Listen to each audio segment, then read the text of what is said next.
Hello everyone and welcome to Night Horror. I know many of you use these videos to fall asleep, so before you drift off, I'd love it if you could leave a comment letting me know where you're listening from around the world. Also, don't forget to like and subscribe if you're enjoying this kind of videos because I have more for you. If you have a story of this kind, leave a comment and I will make it under your name. Story 1. The Whisper in the Walls. The Victorian house sat on the edge of a small town, half hidden by overgrown bushes and shrouded in the mist that rolled in every evening. To Lila, it was perfect. She'd been searching for a place to escape the chaos of the city, and this house, with its creaky charm and timeless architecture, offered her the peace she craved. The first few nights in her new home were uneventful. She spent her days unpacking, and her evenings curled up with a book by the fireplace. But as the sun dipped below the horizon on her fourth night, she noticed something strange. It began as faint murmurs. Lila was in the living room when she thought she heard a voice, a whisper so soft it could have been the wind. She paused, holding her breath, but the sound stopped. Shrugging it off, she went to bed. That night she woke to the same sound. This time it was louder, more distinct. Words, someone, or something, was speaking. She sat up in bed, her heart pounding, and strained her ears. The whispers seemed to come from the walls themselves, threading through the wooden beams and plaster. She's here now. She doesn't know yet. Lila froze. Her breath caught in her throat as her eyes darted around the darkened room. Who was here? What didn't she know? The next morning, she convinced herself it had been a dream. Moving into a new house was stressful. Maybe her mind was playing tricks on her. But as the day went on, she couldn't shake the feeling of being watched. Every creak of the floorboards, every groan of the old pipes made her jump. By nightfall, her nerves were frayed. As she lay in bed, the whispers returned. This time they didn't stop when she stirred. Lila. Her name. The sound of it whispered from the walls made her skin crawl. Summoning her courage, she whispered back, "Who are you?" The house fell silent. For a moment, Lila thought she might have imagined it. But then, clear as day, a voice responded, "Look closer." The next day, Lila couldn't focus on anything else. She scoured the house, tapping on walls, searching for hidden speakers or some logical explanation. In one corner of the dining room, she found something odd, a patch of wallpaper that didn't quite match the rest. It was slightly raised, as though it was covering something. Her curiosity overtook her fear. She fetched a knife and carefully peeled back the paper, revealing a small, hidden door. The door was old, its wood darkened with age, and its handle rusted. It took all her strength to force it open. Inside was a room no larger than a closet. Dust hung in the air, and the faint smell of mildew made her nose wrinkle. The room was filled with dolls, dozens of them, arranged neatly on shelves. At first, they seemed like ordinary antiques, but as Lila stepped closer, she realized something was off. The dolls' eyes were too realistic, their glassy surfaces reflecting the faint light in the room. One doll in particular caught her attention, a porcelain figure dressed in a blue dress, its head tilted slightly to the side. As Lila stared, the doll's head moved. It turned, ever so slowly, to face her. She stumbled backward, her heart hammering in her chest. She told herself it wasn't possible. She must have imagined it. But then, in a voice that was impossibly soft, yet unmistakably clear, the doll whispered, "We've been waiting." The air in the room grew cold.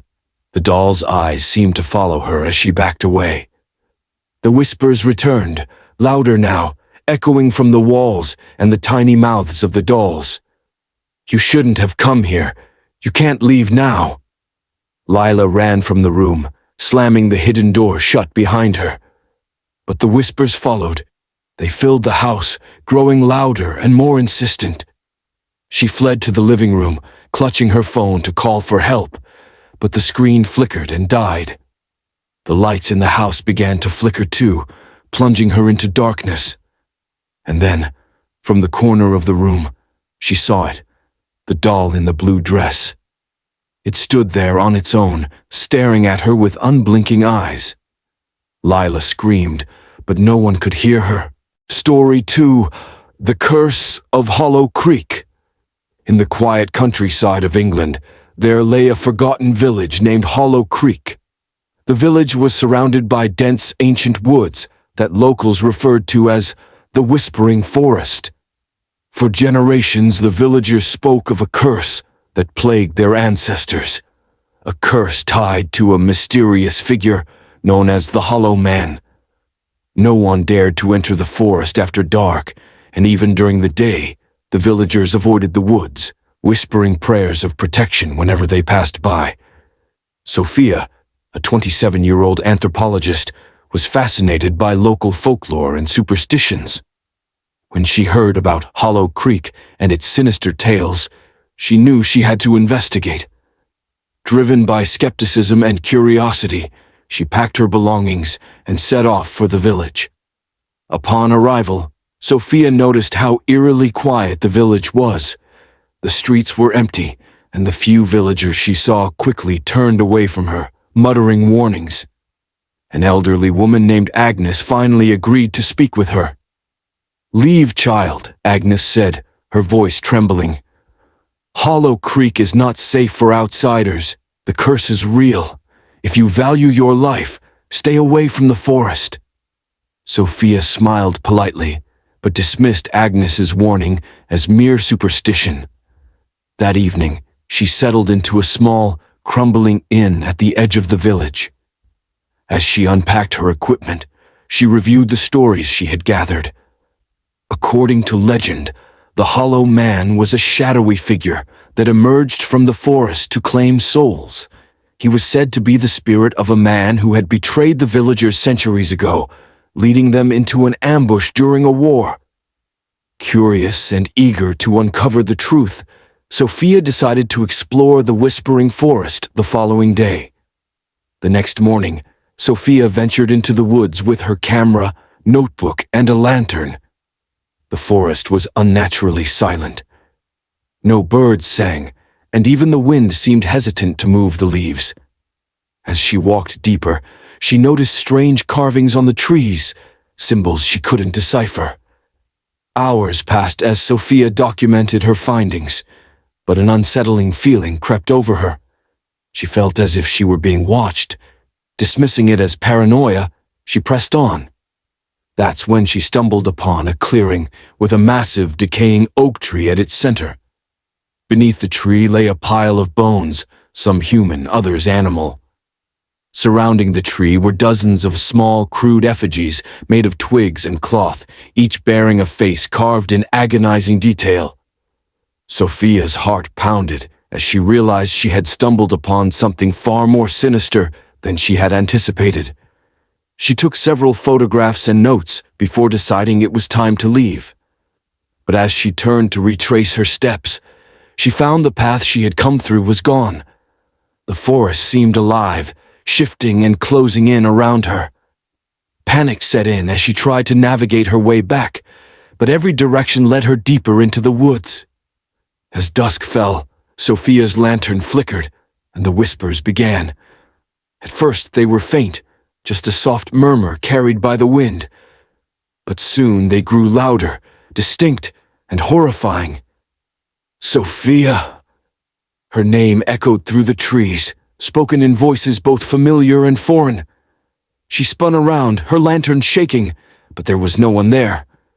Suddenly her flashlight beam caught movement, a figure standing among the trees. It was tall and gaunt, its body shrouded in shadows. Its face, or lack thereof, sent a chill down her spine. Where its face should have been was a smooth, featureless surface, like a blank canvas. The figure began to move toward her, its steps slow but deliberate. Sophia screamed and ran, her breath ragged as she tripped and stumbled over roots and fallen branches. The whispers grew louder, turning into a cacophony of screams and laughter. She didn't know how long she ran, but eventually she stumbled into a small cabin hidden deep in the woods. Desperate for safety, she burst inside and slammed the door behind her. The cabin was dark and decrepit, but it offered a temporary refuge.